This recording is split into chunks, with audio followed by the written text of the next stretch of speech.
Trouble, toil and trouble.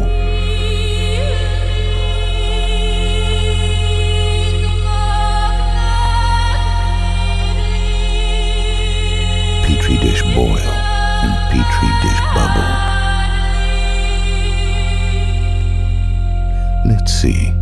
Massive global economic failure. More so here, less so there. Counterpointed with continuing revelations of massive financial malfeasance by the major players. Check.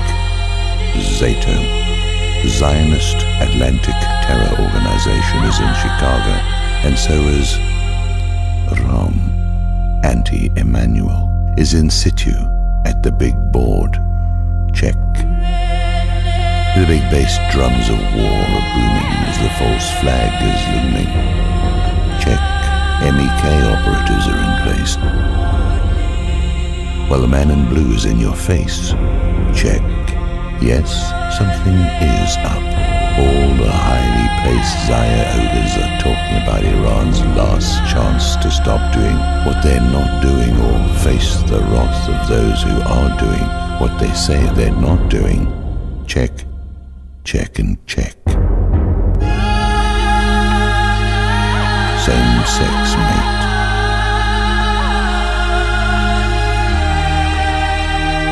Once again the image of the horny goats which piss all over themselves prior to coitus raises its hoary head. It's not sex that has the cannibals all in a fever. It's the smell of blood. They want it so bad that they literally can taste it. These prehistoric sharks in the water, these bipedal piranha, tearing, rending and burning. Yes, precious. That's what they likes. Visions of metaphorical sugar plums dance in my head. I have a dream. I'm dreaming of a secret weapon that leaves a sea of fused glass right where it ought to be. I must apologize for that brief interlude of a red-hazed insanity. The world's gone mad and there are none of us untouched. I dream of the earth swallowing them. I dream of the plug being pulled on their powers and deceptions. I dream of them running into the desert and crying out for the stones beneath their feet to cover them, for the mountains to fall on them. I dream of a face of wrath, confronting them no matter which way they turn.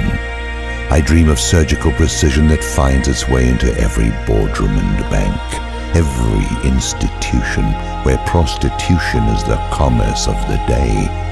I dream of them being marched up the 13 steps, dressed in fishnet stockings and plastic miniskirts.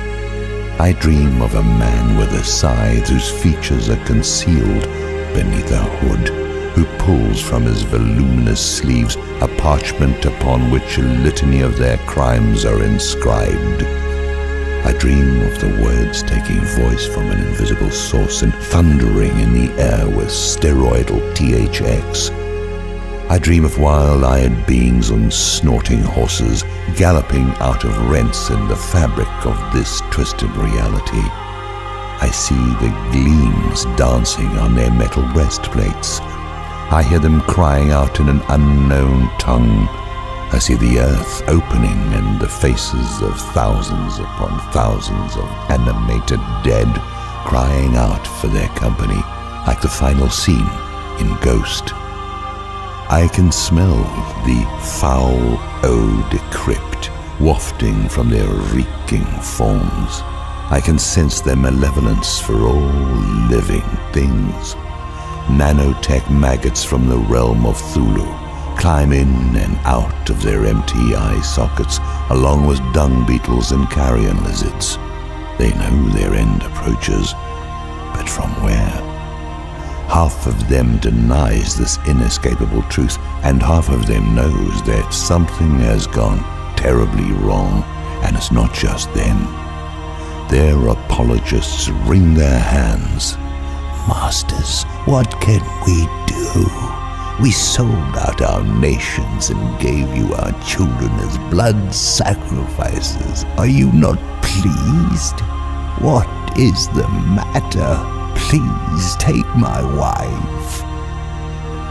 All the signs indicate some kind of mayhem is on the near horizon, and that means in the next few weeks and days.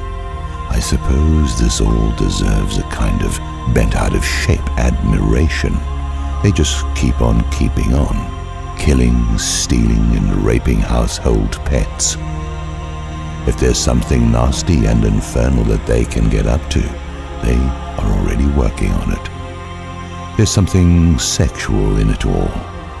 It's that kind of sexual excitement where the passion is ratcheted up so high that something unintended is guaranteed to happen. It could be something like that premature ejaculation thing that makes serial killers a little angrier than they already are. Well, these are serial killers. It could be just one of those things where it isn't going to work unless metal skewers and painful restraints are employed. Given that perversion is their normal, it's all too likely. I can see them masturbating over the images of burned and smoking forms of Palestinian children and, well, any children they have the means and opportunity for. The motive is long-standing already. Does some of this seem a little over the top or a lot over the top? It isn't. In fact, it is worse than what is being said here. Anyone with the impetus to do a little research can come up with crime after crime, some of them on a ginormous scale.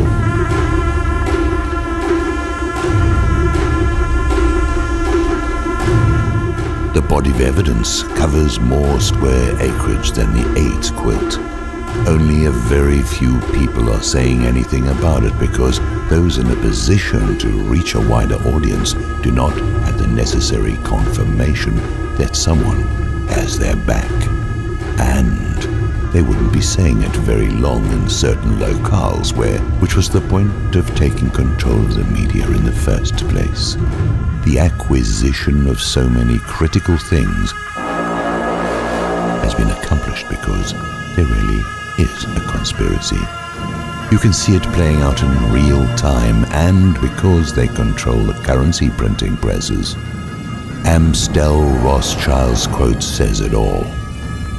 But you can't say these things and shouldn't even call attention to them because it's anti-something or other.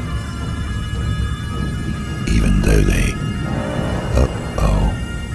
Here comes the shadow masons and Illuminati that are pulling all of the strings of the hapless pawns.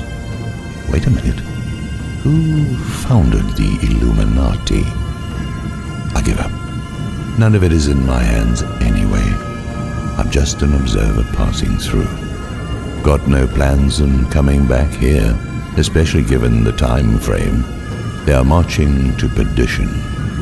We be marching somewhere. Nowhere. Fast. They are leading themselves into the desert after having created a desert. They'll be getting vinegar from rocks and manna from scorpions. The race is on. Will they plunge the whole world into a global conflict? Or will it be stopped by someone or something? Will those in a position to turn upon them do so?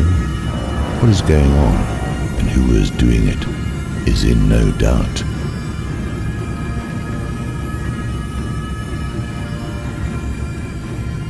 I can hear the sighs from the Kumbaya crowd.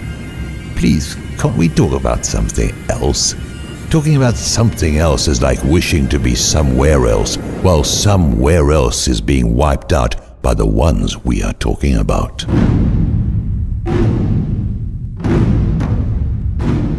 It must be nice and convenient for the New Age crowd in their solid awareness of Advaita.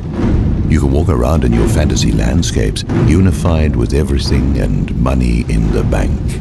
No one on that circuit talks about these things because they won't let them on the circuit. No one talks about these things on stage because they won't let you on stage, except sometimes some people do. The thing about awakening is that it forces certain considerations before your eyes. It is the purpose of the awakening to begin with, to bring your attention to certain things. This is another reason for that race against time.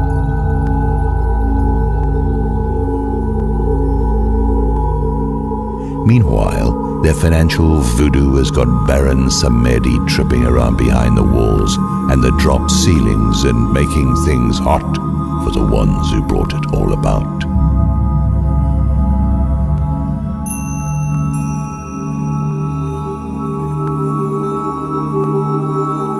What's going on behind the scenes is way more dramatic than what is happening in front of you. There's a force loose in the moment that is pulling levers and pushing buttons that vested interests don't want pulled or pushed. There's a joker in the deck, and the joker works for the big dealer who owns the house that we play cards in.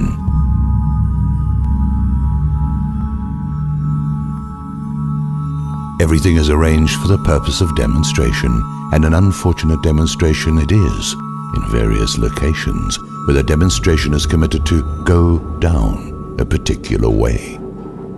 About now, the finger pointing is going to start in earnest. Sewer rats are scrambling all over the place, trying to squeeze just a little more out of the system before they hightail it out of town. They're in the position of a monkey with his hands in the vase, holding on to the avocado or mango that he wants and can't let loose of. In the apocalypse, there is a point where things begin to speed up and the curve of descent becomes much sharper. There is where we are. Things can be held together with chewing gum and duct tape for only so long. Sooner or later, the whole stinking mess comes apart. Unnoticed by many, a new world is emerging for the purpose of continuance. In those cases where continuing is in the cards. If there were an Ides of May, we would be entering them now. The next 3 weeks should see the world transformed in all kinds of ways. I'm no prophet and there's no great matter. Still, I must say that the multiplicity of signs are pretty intense. That little Kadima maneuver certainly smacks of a sooner rather than later timetable. Of course, the longer you wait, the better defensed are the people you are intending to destroy for no legitimate reason. Then again, I am certain there are things the aggressors don't know. Oh, there are a whole lot of things they don't know, and there's all the scurrying around in haste, as if so many things had to get done real soon. Something to think about when you're alone in your room.